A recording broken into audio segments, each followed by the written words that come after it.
You're listening to the main event with Zach Gelb and Mike Zahn on WHIP.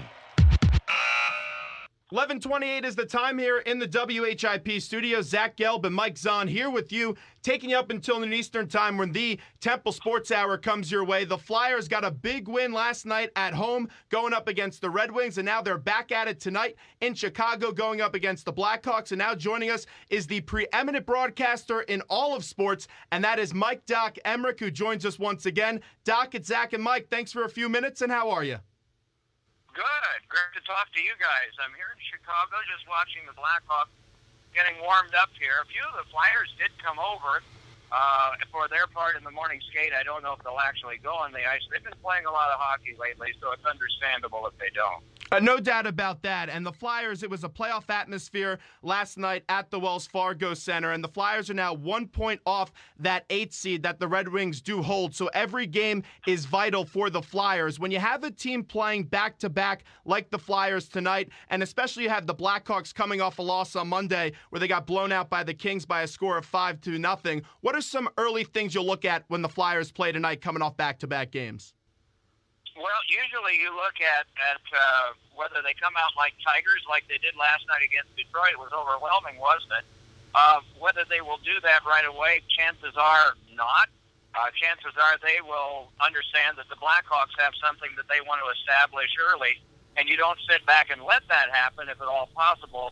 But you also realize that with very much like in Philadelphia, where the anthem sometimes can cause a tone to be set. The same thing's happening here in Chicago. Well, they've lost 3 in a row. They need to establish and show something to their home fans. And so you recognize they're probably going to be buzzed up at the start of this game. And a smart team understands that and adjusts accordingly. I think the tale of the tape for the Flyers will be how things go by the time you get to the third period, because it was a punishing game, and they did a lot of the punishing against Detroit last night. And this game tonight's going to be the very same thing. This city has just been captivated by the storm that has been Shane Gostisbehere, and he gets another goal last night. When he scored, it was 4-2. It ended up being the game winner as the Flyers won by a score of 4-3. How impressed have you been with Ghost? And give me a defender of years past that Ghost reminds you of. Yeah, you know, when we look at potential Rookie of the Year candidates, and he certainly is one, it's not often that you find defensemen that have those kinds of scoring totals like he has, and have contributed important goals in games. I mean, 16 goals, and every one of them has meant something to the game. It hasn't been the 7th goal in a 7-2 onslaught, but also the confidence that he brings to the team and the fact that he's like so many of those Flyers of old that were just humble guys that enjoyed the experience of playing. They were just getting warmed up to a lifetime ahead of hockey and learning as they went. There's not much about this guy that people don't like. And the fact that he's helped spearhead these guys back into the running and back into the conversation is something, too. They weren't a part of the conversation a month ago. They certainly are now. And I think the hidden thing in all of this, too, and history will tell you that the hardest thing to do is to be the number 9 in either conference, because it's sort of purgatory. You've got to overtake at least one team, and you have to play 750 hockey or so during a year when you haven't been playing 750. You've got to play it now. And not only do you have to play it now, you got to keep playing it the rest of the way so that you hold on to that spot if you eventually can overtake and get into the 8th spot. It's a matter of mathematics as much as it is anything else. This is one of the 2 games in hand, as I'm sure you guys have been documenting this morning, and the fact that the Flyers have 3 more to go with the Penguins, and that there are only 2 teams in the Eastern Conference that have been playing 750 hockey in their last 10 games, and those are the 2, Pittsburgh and Philadelphia. It's a lot of gibberish, I'm sure, because it has to be played on the ice.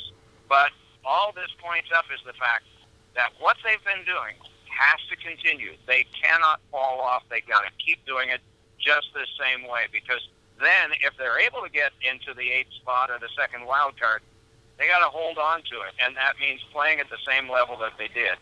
And we were fortunate enough to talk to a former Olympic gold medalist in Mike Eruzione just a couple weeks ago, and we were talking about the progression within American hockey. Today, you get to see Shane Gostisbehere play for the Flyers. You get to see the top point getter in the NHL in Patrick Kane. How much have you seen a progression in American hockey, and especially when you also look at players like Jack Eichel and what he's done in Buffalo, and also Austin Matthews is supposed to be the first overall pick in 2016? It's been magnificent. I remember a conversation that I had about a month ago at Joe Louis Arena in Detroit, the morning of a game that we had with Detroit. 90-year-old Ted Lindsay walked in, no help, strong as an ox, just like he always has been, clear-thinking, clear-speaking guy, and we got to talking about that. He mentioned to me that he said, I think the reason that Americans have progressed so much in hockey is because of the prominence of hockey camps and schools, that ice surfaces, and all of those other things that have been documented. But he said the growth of the American player in this sport has been because there have been so many families committed to having their kids learn the sport.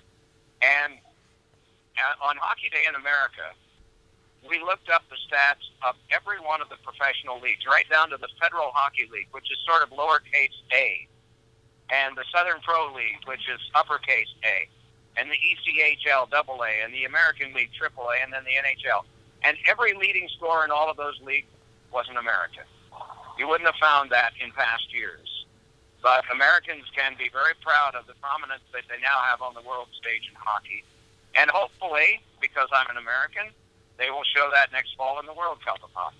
Yeah, that should be pretty fun. And you were just mentioning a story with Ted Lindsay at the Joe, and the Joe is known for being in Hockey Town, Detroit. We are exactly 4 weeks away from the start of the NHL playoffs. I know you can't wait. A lot of other people are very excited as well. So with us being so close to playoff action, I know we likely won't see any playoff action at the Bell Center, but bring me back to some of your fondest memories in the NHL playoffs, and what are some of the loudest crowds you've been at, because you will be at the United Center, which, in my opinion, is one of the loudest buildings of the 30 in the NHL today.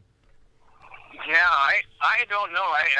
If I had to rank the top 10, I'd have a hard time, because the Bell Center in Montreal, when they are cranked up, even when they open the gates, is loud. The Shark Tank in San Jose is a very loud place. When you see the Flyers doing something great, Wells Fargo is that way. The old Spectrum, with its lower roof, and with teams that, especially in the 1970s and 80s, would be enormously loud and intimidating. The fact that the crowd was intimidating was one thing, but the fact that the team followed up with that was another. So back through my 43 years of doing professional hockey, I don't think I could give you the name of the loudest place. I would just mention probably 5 to 10 that always struck me as deafening, and I'm sitting in one of them now. It's very quiet now, but once the anthem is on and once it finishes, and by the way, we are going to carry the anthem tonight, so everybody in Philadelphia will be able to hear that, and everybody across the country. It's one of the great emotional moments, very much like God Bless America has been in Philadelphia. It's a great emotional moment, and it's very powerful to see the reaction of the crowd here, too. Wrapping up with Mike Doc Emrick, who joins us right now. He'll be on the call tonight along with Eddie Olczyk and Pierre Maguire. You guys at NBC Sports have been extremely benevolent to us over the years, and I've got a chance to talk to you in and out of press boxes over the course of some very busy months for you, usually in the playoffs, whether it's at MSG or at the Wells Fargo Center. And I have so much respect for you, Doc. You're always entertaining, intelligent, and the thing that really mesmerizes me about your broadcasting is the plethora of synonyms that you have for the word that is so simple, like a word of pass. I'm just wondering, as myself and Mike are both young broadcasters, how did you first get your start? How did you develop that interest for the love of the game of hockey and broadcasting it? And how have you perfected your craft? Because to me, you're the best play-by-play man in the business today. Well, you're very kind to say that. I think any of us that wind up getting a chance to earn a living in this business, whether it's in a small town, as Fort Huron, Michigan was when I first started out, or in a place like this, which is exciting, where you have a playoff-hungry team like the Flyers playing the defending Stanley Cup champions tonight. I think we're all really blessed with an opportunity that we have to share a game with people that may not be the most important thing in their lives, but it's 3 hours of wonderful entertainment. And I think when you have that opportunity and you have the love for the sport, you really don't have a job. You just show up and do your homework, and it's all fun. I had time to prepare last night for this game. I'll do some more this afternoon, but it's not work. It's fun. And if you have a lifetime of this ahead of you, I envy you because I've had the same thing myself, and I thank God every day for it because it's been a wonderful way to earn a living. I love talking to people about the sport, whether it's on the radio like this or whether it's down in the stands or on the street corners of Broad and Market Street.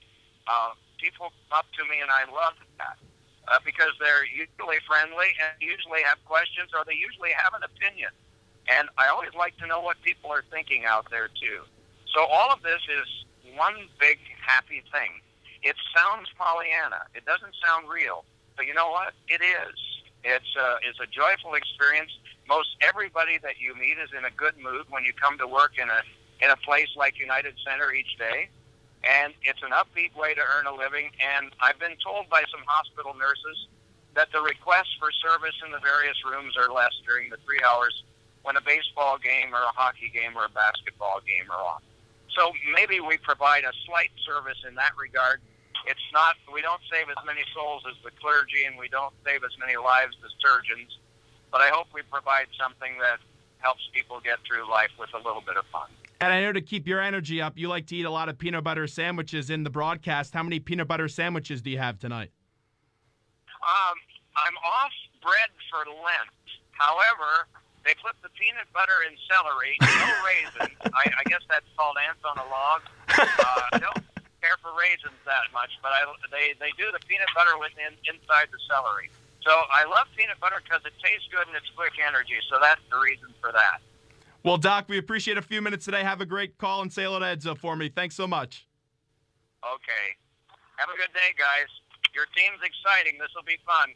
No doubt about it. There is the great Doc Emrick joining us on the hotline right there. WHIP Radio in Philadelphia. Great to talk to an iconic voice like Doc Emrick. And for people that don't know, by the way, Doc, a few years ago, we were talking, it was before a big Rangers playoff game, the year they got to the Cup. And I was telling him because I'm a Ranger fan. I know he was saying Flyers and all that stuff, but because we were in here in Philadelphia and everything. And I was telling him my pregame ritual, which is kind of pathetic if you're listening in right now. I like to watch the movie Miracle and then go to the gym for a few hours before a big playoff hockey game. And I asked him, I said, Doc, what are the things you do in a broadcast to keep that excitement level up? Because guys like him and Kenny Albert in the playoffs are traveling around the country and they're delivering these just theatrical and incredible calls, and their energy level never vacillates, and it's always at a high level. And he goes to me,